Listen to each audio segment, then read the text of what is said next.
നിങ്ങൾ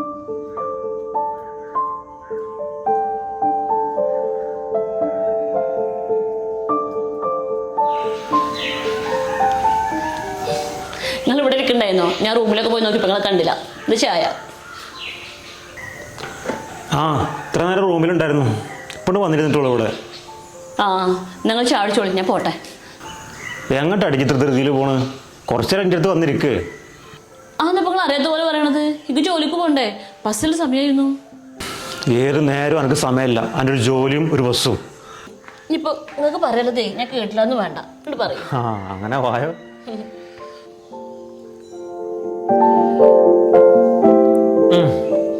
എന്താ ചായൻ്റെ ഒക്കെ ടേസ്റ്റ് എന്ന് അറിയോ? കൈപ്പുണ്യം അത് എൻ്റെ അതൊന്നും വേറെ ലെവലിൽ തന്നെയാണ്. ഇപ്പം എന്തൊരു രസം ഉണ്ടടി, ഇതിൻ്റെ അടുത്തേക്ക് വന്നിരിക്കുക, എനിക്ക് ഇങ്ങനെ ചായ തരാ, ഭക്ഷണം ഉണ്ടാക്കി തരാ, ഞാൻ പുറത്ത് പോയി വരുമ്പോൾ എനിക്ക് കുടിക്കാൻ വെള്ളം തരാം. എന്തൊരു രസമുള്ള ജീവിതം അത്. ഇത് മറ്റത് എനിക്കൊന്ന് സംസാരിക്കണം തോന്നിക്കഴിഞ്ഞാൽ എന്നെ കിട്ടില്ല. ഒരു ഒറ്റപ്പെട്ട ജീവിതം മാതിരി. ഇതിൻ്റെ അടുത്ത് എപ്പോഴും ഇങ്ങനെ ഇരിക്കുമ്പോഴല്ലോ ഒരു സന്തോഷം വേറെ തന്നെയാണ്. അനക്കിപ്പോൾ എന്തിനാ ഈ ജോലി? ഈ ജോലി എനിക്ക് വേണ്ടാന്ന് വെച്ചൂടെ? എനിക്ക് ജീവനുള്ളിടത്തോളം കാലം അന്നെ ഞാൻ പൊന്നു പോലെ നോക്കൂലേ? പറഞ്ഞ കേൾക്കാനൊക്കെ നല്ല രസം എടുക്കുക. പക്ഷെ ഈ ജോലി എന്ന് പറഞ്ഞത് വെറുതെ കിട്ടിയതൊന്നുമല്ല. ഞാൻ ആവും പകല്ലാതെ ഉറക്കം ഒഴിച്ചിട്ട് പരീക്ഷ എഴുതിയിട്ട് കിട്ടിയതാണ്. അപ്പോൾ പെട്ടെന്നൊരു ദിവസം വേണ്ടെന്ന് വെക്കണം പറഞ്ഞാൽ അത് നടക്കുന്ന കാര്യമൊന്നുമല്ല. ആ, ഇത് ജോലി വെക്കൂല. അനക്ക് ഇന്നക്കായും വലുത് എൻ്റെ ജോലിയാണല്ലോ. പിന്നെ ജീവിക്കാൻ കാശ് വേണ്ടേ? നിങ്ങൾ എത്ര ദിവസമായി ജോലിക്ക് പോയിട്ട്? അല്ല തന്നെ കടക്കാരെ കൊണ്ട് പൊറുതി മുട്ടി നിൽക്കുക. ഇരിക്കുന്ന വീട് പോലും കടത്തിട്ടായിട്ടല്ലേ നമ്മൾ ജീവിക്കുന്നത്. അതിൻ്റെ ഇടയ്ക്ക് ഞാനും കൂടി ജോലി മേടിച്ചിട്ട് ഇവിടെ നിന്നിട്ടുണ്ടെങ്കിൽ പിന്നെ എന്താവും നമ്മളെ അവസ്ഥ? നിങ്ങളെ ഇപ്പം എന്ത് പറഞ്ഞിട്ടുണ്ടെങ്കിലും ജോലി വിടാൻ എന്നെ കൊണ്ട് പറ്റൂല. ആദ്യം നിങ്ങൾ ഈ കടങ്ങളൊക്കെ വീട്ടി, എന്നിട്ട് നമുക്ക് ആലോചിക്കാം ജോലി വിടുന്നത്. പറയാൻ എന്തൊരു സുഖം. ഓളൊരു ചായ കൊണ്ട് കുടിച്ചാലും മതി.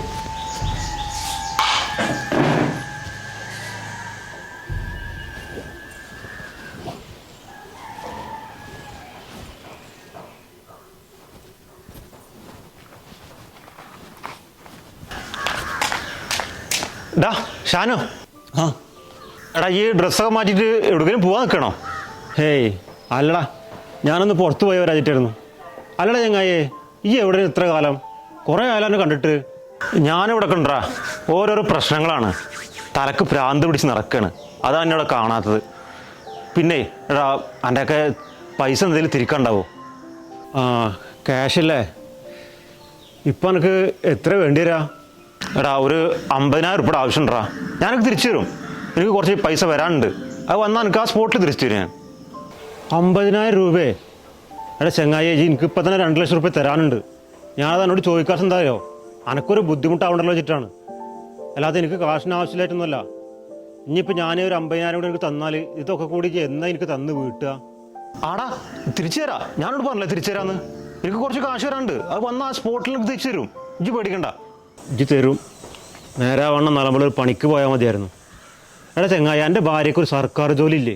പിന്നെ ഇപ്പം എനിക്ക് എന്തിനാ ക്യാഷിന് ഇത്ര ബുദ്ധിമുട്ട്? ഓൾക്ക് സർക്കാർ ജോലി ഇക്കെന്താ? ഞാൻ അവളെ കയ്യിൽ നിന്ന് 10ൻ്റെ കൈ ഞാൻ വാങ്ങിക്കലില്ല. അങ്ങനെ പെണ്ണുങ്ങളെ ചിലവിന് ജീവിക്കണം നട്ടലില്ലാത്ത ആണെന്നല്ല ഞാൻ. ഇജേ, എൻ്റെ ഈ സ്വഭാവം മാറ്റില്ല നന്നാവുള്ളൂ.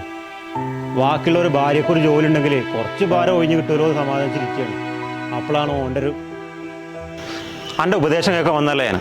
എൻ്റെ കയ്യിൽ കായ് ഉണ്ടെങ്കിൽ കുറച്ച് എനിക്ക് കൊണ്ടാ. അല്ലാതെ ഒരു മാതിരി വർത്താനം പറഞ്ഞിട്ട്. പൊന്നാര ചങ്ങായിയെ, ഇജ് ചോദിക്കുമ്പോൾ എടുത്തരാൻ എൻ്റെ കയ്യിൽ കാശൊന്നുമില്ല. ഇജൊരു കാര്യം ചെയ്യ്, എത്രയും പെട്ടെന്ന് എനിക്ക് തരാനുള്ള 2 ലക്ഷം റുപ്യ അല്ലേ, അതും തന്നു വീട്ടാൻ നോക്ക്. ഞാനേ പോയിട്ടൊരു കാര്യമുണ്ട്, ഞാൻ പിന്നെ വരണ്ട്. നമുക്ക് പിന്നെ കാണാം.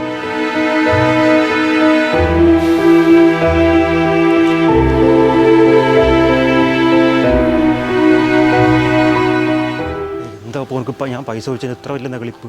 പൈസ പിടിച്ചാൽ ഞാൻ തിരിച്ചു കൊടുക്കൂലേ? ഇനി മേലാലും പൈസ ചോദിക്കുമ്പോൾ എടുത്തന്നെ കൊടുക്കണം എൻ്റെ പൈസ.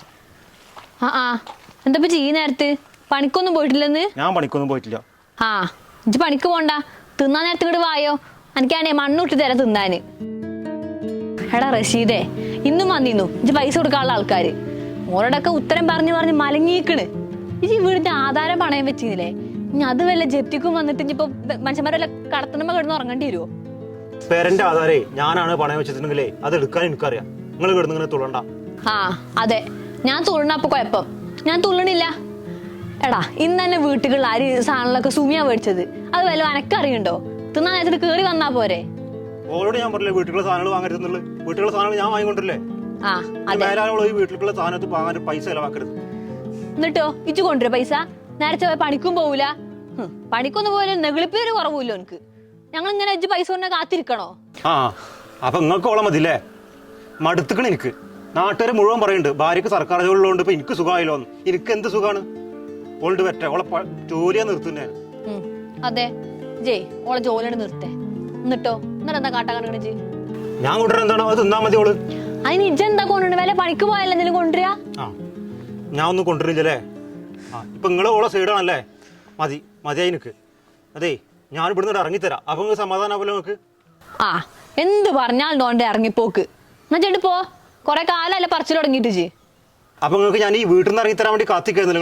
നിങ്ങൾക്ക് നിങ്ങളെ മരോളെ സർക്കാർ ജോലി കൊണ്ടപ്പോ മകന് ആവശ്യമില്ല അല്ലേ? ഇനി ഒരു നിമിഷം ഞാൻ ഈ വരെ നിൽക്കില്ല. ഞാൻ ഇപ്പൊ ഇറങ്ങും ഇവിടുന്ന്. മതിയായി. ജയ് ചെല്ലേ അങ്ങോട്ട് പോയിക്കൂട്. ഇജ്ജിപ്പോ എത്രങ്ങാനും പോകുന്നപ്പേ എനിക്കറിയാം. 2 ദിവസം തന്നെ കുടിക്കാൻ കിട്ടാതാകുമ്പോഴേ ചിങ്ങട്ടന്റെ വരും. നിങ്ങളെ എന്നെ കുറിച്ച് അങ്ങനെയാണ് കരുതിയിരിക്കണല്ലേ. ഇനി ഒരു കാലത്തോളം ഇന്നെ കാണൂല.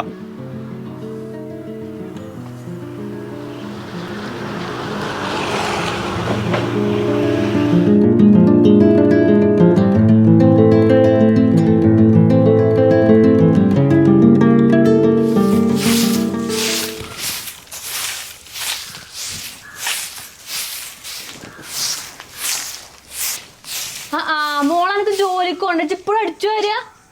അമ്മ ഇത് കഴിഞ്ഞു, ഇത് കുറച്ചും കൂടി ഉള്ളൂ. എന്ത് കഴിഞ്ഞുന്ന്? ഇനിയിപ്പോ എനിക്ക് ബസ് കിട്ടാത്തതിനാവും അടുത്തത്. ജയ് ആ ചൂടെടുത്തിട്ട് പോവാൻ നോക്ക. അമ്മ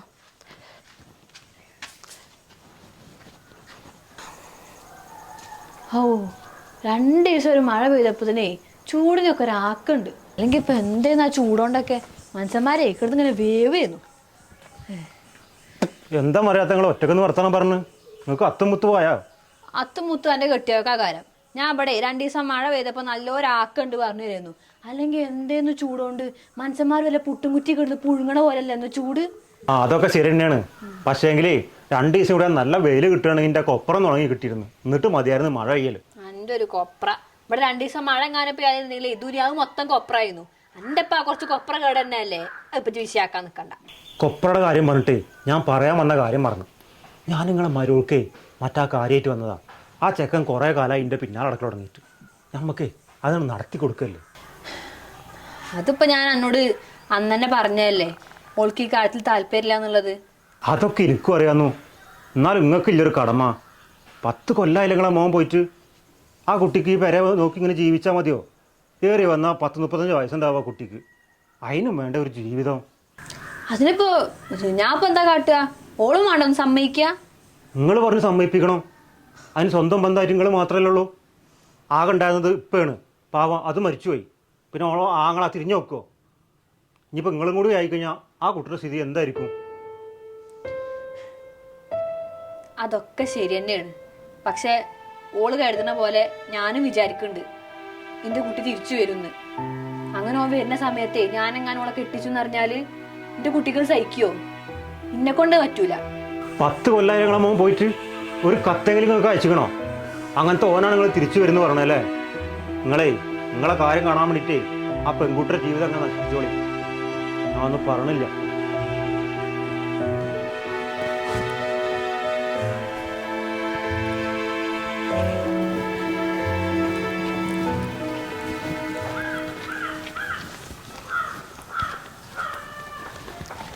താത്ത ആ ഇന്ന് വരുന്നുണ്ടോ? ഞാൻ ചേച്ചി എന്നോ ലീവാക്കാരുന്ന്.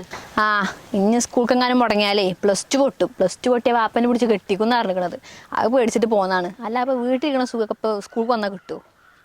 അതുകൊണ്ട് സ്കൂളിലേക്ക് വന്നല്ലോ, അതെല്ലാം നന്നായി. അല്ല താത്ത ഒരു കാര്യം ചോദിക്കട്ടെ, നിങ്ങളെന്നെ കാക്കാനെ കല്യാണം സമ്മതിക്കാത്ത? എന്റെ കല്യാണം ഒരു വട്ടം കഴിഞ്ഞതല്ലേ, ഇനി എങ്ങനെ ഞാൻ അന്റെ കാക്കാനെ കല്യാണം കഴിക്കുക? നിങ്ങളത് കല്യാണം കഴിച്ച ആളല്ലേ 10 വർഷം മുമ്പ് പോയത്. നിങ്ങൾ ഓർമ്മ ഉണ്ടെന്നുണ്ടെങ്കിൽ ഒരു വട്ടെങ്കിലും കോൾ ചെയ്യൂലേ? എന്നിട്ട് ചെയ്തോ? ഇല്ലല്ലോ. ഇനി മൂപ്പരാൾ വന്നു, മൂപ്പരാൾ ഇനിയും പോകില്ല എന്താ ഉറപ്പ്? എന്ത് വിശ്വസിച്ചിട്ട് കൂടെ ജീവിക്കുക? നമുക്ക് തത്തിരി ബുദ്ധിയില്ലേ? എല്ലാ കാര്യങ്ങളും റിനു എല്ലാരും ബുദ്ധിയോട് മാത്രമൊന്നുമല്ല ചിന്തിക്കുന്നത്. അങ്ങനെ എല്ലാ മനുഷ്യന്മാരും ബുദ്ധിയോട് ചിന്തിച്ചിട്ടുണ്ടെങ്കിലേ ഈ ലോകം ഇങ്ങനൊന്നല്ല. ഇപ്പൊ എൻ്റെ ഉപ്പ തന്നെ ആ മരുഭൂമി കിടന്ന് അധ്വാനിക്കണത് അന്നെ എൻ്റെ ഉമ്മാനെയൊക്കെ നോക്കാൻ വേണ്ടിയിട്ടല്ലേ. അയാളൊരു ദിവസം ചിന്തിക്കുകയാണ് എന്തിനാണ് അയാളുടെ ജീവിതം ആ മരുഭൂമി കിടന്ന് തീർക്കണമെന്ന് ആലോചിച്ചിട്ടുണ്ടെങ്കിൽ എൻ്റെ ഉമ്മാൻ്റെ ജീവിതം എങ്ങനെ ഇരിക്കും? അതാ ഞാൻ പറഞ്ഞത്, എല്ലാ മനുഷ്യന്മാരും ബുദ്ധി ഉപയോഗിച്ചിട്ട് മാത്രമല്ല ചിന്തിക്കുന്നു. ചില കാര്യങ്ങളൊക്കെ മനുഷ്യനെ ഹൃദയം കൊണ്ടും ചിന്തിക്കും. അതാരും കുറ്റം കൊണ്ടൊന്നല്ല. ഈ വായോ, നമുക്ക് ഈ കാര്യം സംസാരിക്കണ്ട. ഈ താത്താൻ്റെ കാര്യം പറഞ്ഞിട്ടും കാര്യമില്ല.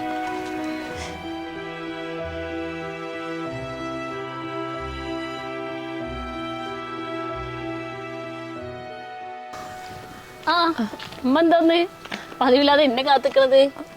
മോളെ, ഇജ് എൻ്റെ മനസ്സിനൊന്ന് പറഞ്ഞ് ശരിയാക്കണം. എന്തുമ്മ? റഷീദ് വന്നിട്ടുണ്ട്. എന്താ ഇക്ക വന്നിട്ടുണ്ടോ? അല്ല,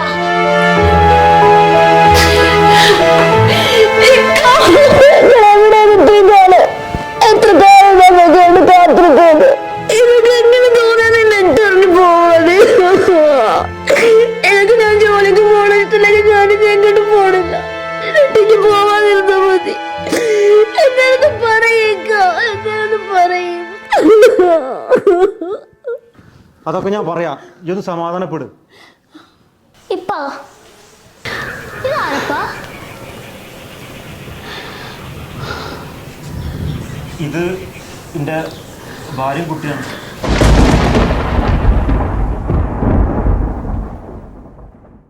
ഇത്രയും കാലം എന്നെ കാത്തിരിക്കുന്ന ഞാൻ ഒരിക്കലും വിചാരിച്ചില്ല. എന്നോട് ക്ഷമിക്ക് സിനു. എനിക്ക് എന്നോട് എന്താ പറഞ്ഞതെന്ന് അറിയില്ല. ഞാൻ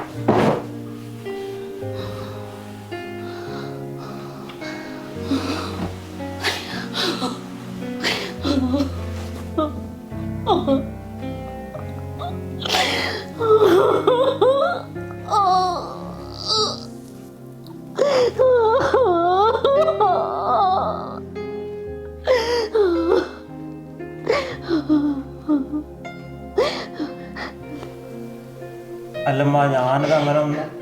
ഇജിനി ഒന്നും പറയണ്ട. എനിക്ക് എങ്ങനെയാണ് ഇങ്ങനെ ചെയ്യാൻ തോന്നിയത്? ഇങ്ങനെ വരുന്നുണ്ടായിരുന്നെങ്കിലേ ഇക്കാൻ ഒരു കാലത്തും കാണണ്ടില്ലേന്നു.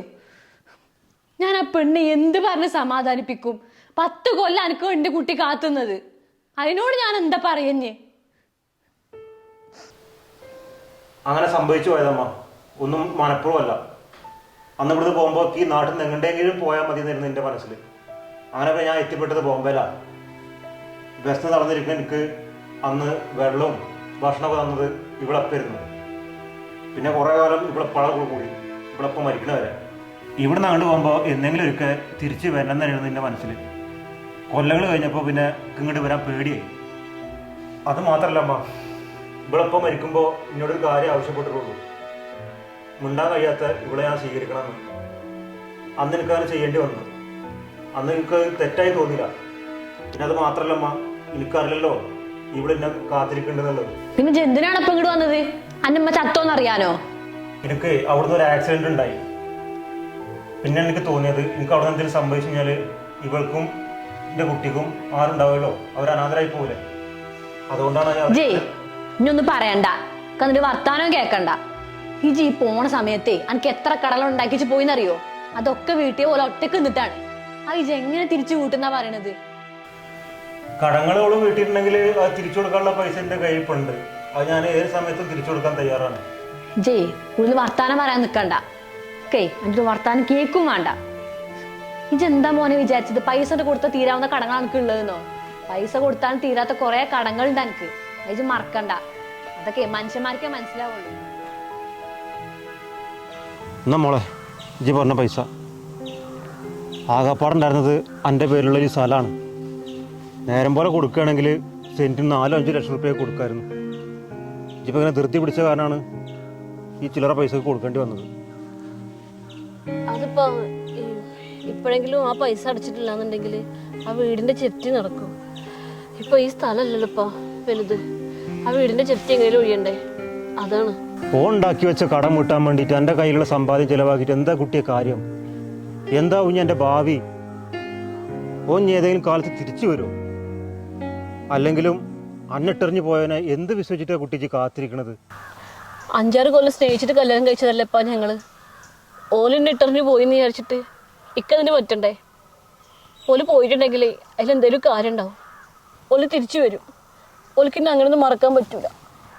ഇനി ഓല് തിരിച്ചു വരുമ്പോ ഞാൻ ഓലെ ഭാര്യയായിട്ട് ഇവിടെ വേണം. ആ, തിരിച്ചു വരട്ടെ. ഞാനും തന്നെ പ്രാർത്ഥിക്കണത്. ഈ സ്ഥലം വിറ്റിട്ട് ഈ പൈസ എനിക്ക് തന്നപ്പോൾ എൻ്റെ ആങ്ങളെ പറഞ്ഞെന്താ അറിയോ? ഞാൻ എന്നോട് ആ പടി ചവിട്ടണ്ടെന്നാണ് പറഞ്ഞിരിക്കണത്. ആ, ഓൻ്റെ പെണ്ണുങ്ങൾ പറഞ്ഞ കേട്ടില്ലേ നടക്കുള്ളൂ. എൻ്റെ കാലം കഴിഞ്ഞാൽ പിന്നെ എനിക്ക് ആരാ ഉണ്ടാവുക കുട്ടിയെ? ഇപ്പൊ അത് ആലോചിച്ചിടങ്ങാറുണ്ടപ്പാ. ഞാനങ്ങനെ ഒറ്റക്കൊന്നും ആവൂല. ഓല എന്തായാലും തിരിച്ചു വരും.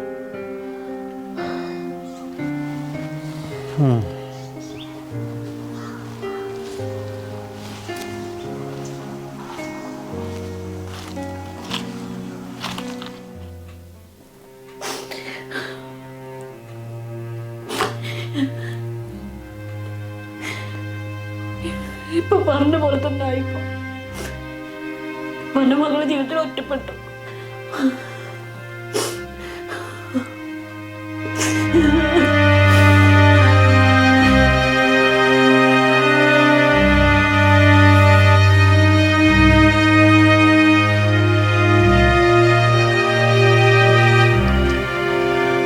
ഉമ്മാന്റെ കുട്ടി ഇങ്ങനെ കരഞ്ഞിരിക്കാതെ എന്തെങ്കിലും തിന്നും കുടിക്കും ചെയ്തോക്കാണ്. വന്നേ മൂലൊന്നും കഴിച്ചില്ലല്ലോ ജി. എന്താ എന്നോട് പറയേണ്ടതൊരു പിടുത്തം എനിക്കില്ല. എന്ത് പറഞ്ഞാലും എനിക്ക് ആശ്വാസമാവുക, എനിക്ക് സമാധാനം ആവൂല്ല എന്ന് എനിക്കറിയാം. ഉമ്മാൻ്റെ കുട്ടിക്ക് സങ്കടമാവില്ലെങ്കിൽ ഞാൻ ഒരു കാര്യം പറയട്ടെ. അന്ന് 3-ാം കൂടുന്ന ആലോചനയല്ലേ, നല്ലൊരു ചെക്കനായിരുന്നു അത്. ഞാനന്ന് എൻ്റെ മോൻ്റെ കാര്യം മാത്രമേ ഞാൻ ആലോചിച്ചുള്ളൂ. ഉമ്മാൻ്റെ കുട്ടിൻ്റെ കാര്യം ഞാൻ ചിന്തിച്ചിട്ടില്ല അന്ന്. ഇമ്മാക്കും പിന്നെ വേണ്ടപ്പോ.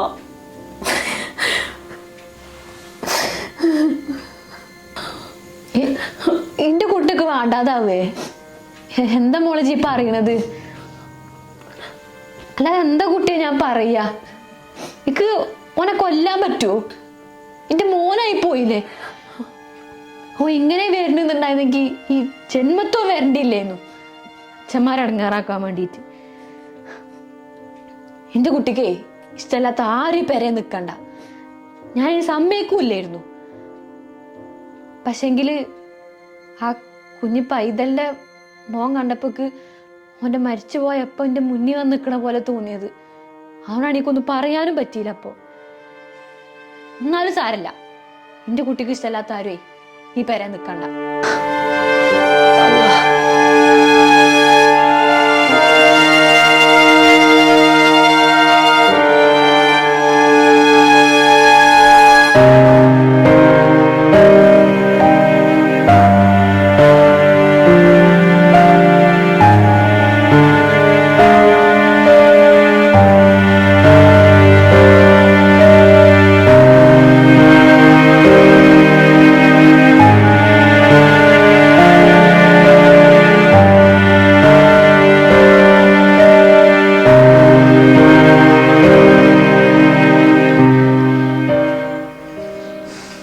എന്താ രാവിലത്തെ മുമ്പാർത്തിരിക്കണം?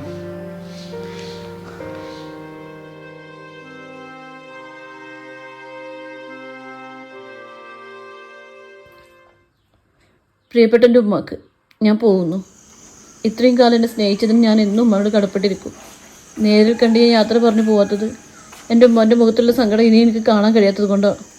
നമ്മൾ സ്നേഹിക്കുന്നവരുടെ സന്തോഷത്തിന് വേണ്ടിയിട്ട് ചിലതൊക്കെ നമ്മൾ വിട്ടുകൊടുക്കുന്നത് സ്നേഹമല്ലേ അമ്മ. എനിക്ക് എൻ്റെ ഉമ്മാനോട് അത്രയും സ്നേഹമായതുകൊണ്ട് ഞാൻ എനിക്ക് സ്വന്തമായിട്ടുള്ളതിനെല്ലാം ഇവിടെ ഉപേക്ഷിച്ച് പോവുകയാണ്. എൻ്റെ ഉമ്മ വിഷമിക്കരുത്. എന്നോട് എന്തെങ്കിലും തെറ്റ് കാണിച്ചെന്നുള്ള സങ്കടവും വേണ്ട. ഞാൻ ഇത്രയും കാലം അയാളെ കാത്തിരുന്നത് എനിക്ക് അയാൾ അത്രയും പ്രിയപ്പെട്ടതായതുകൊണ്ടായിരുന്നു. അതിലെനിക്കിപ്പോഴും കുറ്റബോധമില്ല. കാരണം എൻ്റെ സ്നേഹം ആത്മാർത്ഥമായിരുന്നു. ഞാനൊരാൾ വിട്ടുകൊടുക്കാൻ തയ്യാറായാൽ കുറേ പേരുടെ മുഖത്ത് സന്തോഷം ഉണ്ടാവുമെങ്കിൽ അതല്ലേ നല്ലത്. എനിക്കൊരു ജോലി ഉള്ളത് കൊണ്ട് ഞാൻ ഒരിക്കലും എവിടെയും ഒറ്റപ്പെടില്ല. എനിക്കെൻ്റെ ഉമ്മാനെ ഇനിയും കാണണം തോന്നുമ്പോൾ ഞാൻ ഇനിയും വരും. എന്നുമ്മാൻ്റെ സ്വന്തം സുമി.